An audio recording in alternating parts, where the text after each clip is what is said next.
السلام عليكم. نحن نعلم جيدا باهتمامات مشاهدينا، لذا سوف نعرض عليكم اليوم فيديو يتضمن مجموعة من الأحداث والمشاهد التي توقع كل من يراها في حيرة من أمره. كيف تمكنت عيون الكاميرات من توثيق تلك اللحظات؟ فلقد حظيت الكاميرات بحظ وفير لتلتقط تلك الأحداث في وقتها المناسب.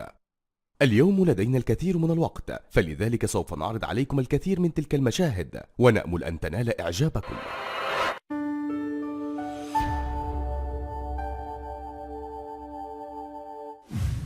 المشهد الأول: هناك شابان يقفان بجوار محل بيع الخمور، يدردشان مع بعضهما البعض ويتجاذبون أطراف الحديث، غير مهتمين بما يدور حولهم ولا بما هو قادم. وإذ فجأة تأتي سيارة مسرعة لتصطدم بزجاج فترينة محل بيع الخمور، وفي تلك اللحظة يدركون أن ما أنقذهم من الموت سوى أن القدر أمهلهم فرصة أخرى ببعدهم بضع سنتيمترات عن السيارة، وإلا كانوا الآن في عداد الموتى. المشهد الثاني: في عام 2015 شهدت إحدى مدن الصين انهيار واحد من العقارات على جانب الطريق السريع، ولكن المذهل في الأمر أن الانهيار جاء تدريجيا، وكأنه هو الآخر مسخر من قبل القدر ليعطي من حوله فرصة أخرى في الحياة. فلقد انهار الأساس أولا، وهذا ما لاحظه أحد سائق السيارات المارة بجانبه، مما جعله يتوقف ثم يتقهقر إلى الخلف، مما أثار انتباه الآخرين، وهذا جعل الأمر يمر دون أي خسائر بشرية. المشهد الثالث هو عبارة عن مشهد من المشاهد الكوميدية والتي تعتبر خيالية ومحط سخرية للجميع ولا يكاد يصدقها أحد. المشهد عبارة عن عربة نقل كبيرة تحاول اختصار الطريق بالمرور فوق جسر خشبي، والذي بدوره هو الآخر لم يصمد أمامها وانهار سريعا لتتساقط أخشابه واحدة تلو الأخرى في النهر، غير أن السيارة صمدت بضع دقائق ليخرج سائقها سالما غانما، ثم تسقط هي الأخرى لتلحق بالجسر. فكيف حدث كل ذلك وكأن القدر يمهلهم ليقول كلمته هو الآخر؟ فالسائق لم يحن موعد موته بعد، ولديه فرصة أخرى في الحياة. المشهد الرابع: نحن ننصحكم جميعا بعدم ممارسة رياضة التزلج على الجليد بتاتا على الطرقات المخصصة لمرور السيارات فوقها.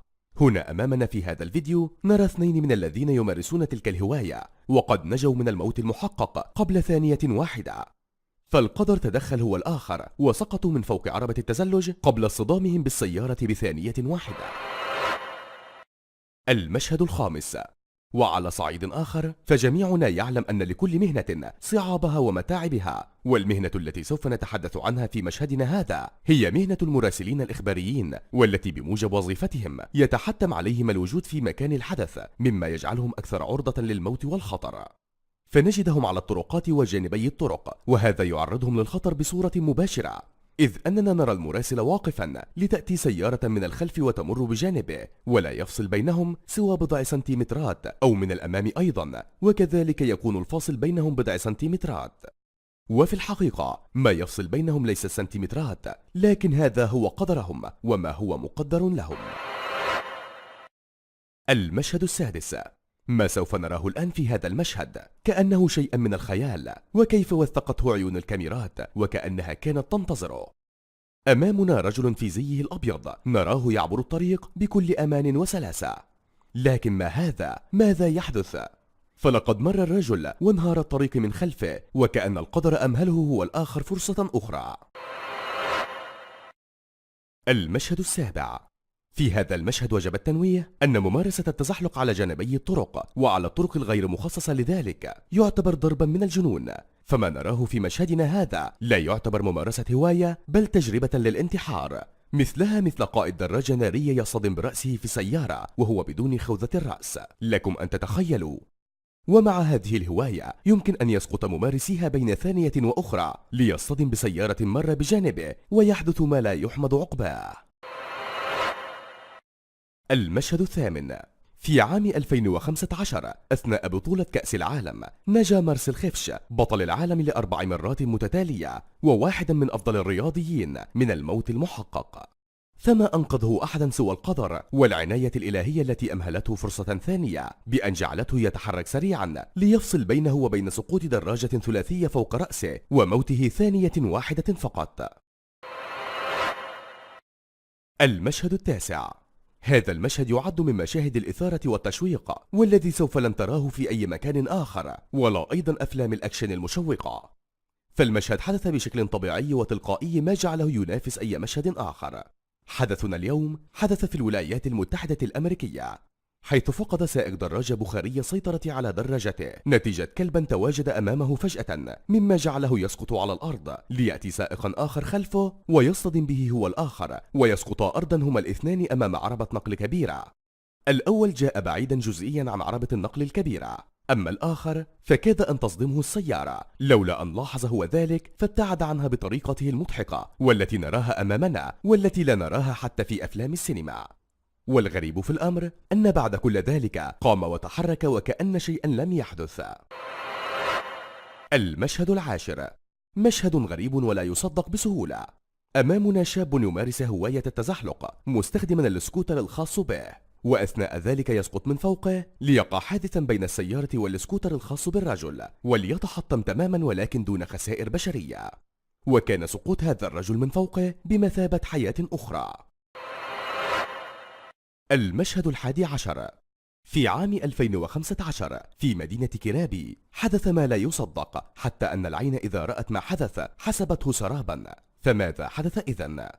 شابان يقودان دراجتهما البخارية على جانبي الطريق، وبجانبهم جنبا إلى جنب تمران عربتان نقل ثقيل، وفجأة تصطدم السيارتان ببعضهم البعض. وما نعرف أنه أثناء اصطدام عربات النقل الثقيل يتحطم كل ما هو بجانبهم، لكن هنا لم يحدث شيئا لما هو حولهم، وبالتالي خروج الشابان من هذه الحادثة دون أي إصابات. المشهد الثاني عشر، في مدينة أوستن في الولايات المتحدة الأمريكية حدث هذا المشهد الذي نراه والذي لا يحدث أبدا إلا نادرا. فكما نرى هناك سيارة سقطت من أحد الأدوار العليا في جراج متعدد الطوابق ولتتعلق بأحد الأسلاك الكهربائية. لم تسقط على الأرض مباشرة لدقيقة أو لأكثر ليتمكن قائدها من الخروج، ثم تهوى بعد ذلك على الأرض محطمة، وكل ذلك حدث وفقا لمشيئة الخالق عز وجل. المشهد الثالث عشر، أثناء متابعة سباق السيارات يتواجد الجمهور في مكان أبعد ما يكون عن خطر هذا السباق، ولكن هنا حدث ما لا يتوقعه أحد، فقد طارت إحدى سيارات السباق لتسقط فوق منصة الجمهور، لكن تدخل القدر وأنقذهم جميعا، ولم يحدث شيئا سوى تحطم السيارة. المشهد الرابع عشر، هذا المشهد كان من الممكن أن يتحول إلى حادث أليم ومؤسف لولا تدخل العناية الإلهية، حيث أن هناك شابا نزل من فوق دراجته البخارية أمام أتوبيس مسرعا فجأة، لكن ما أنقذه هو بضع سنتيمترات فصلت بينه وبين الموت. والآن وقد انتهى وقتنا اليوم، ونتمنى أن ينال مجهودنا إعجابكم، ولا نريد منكم سوى الاشتراك معنا في قناتنا ليصلكم كل جديد بشكل مباشر.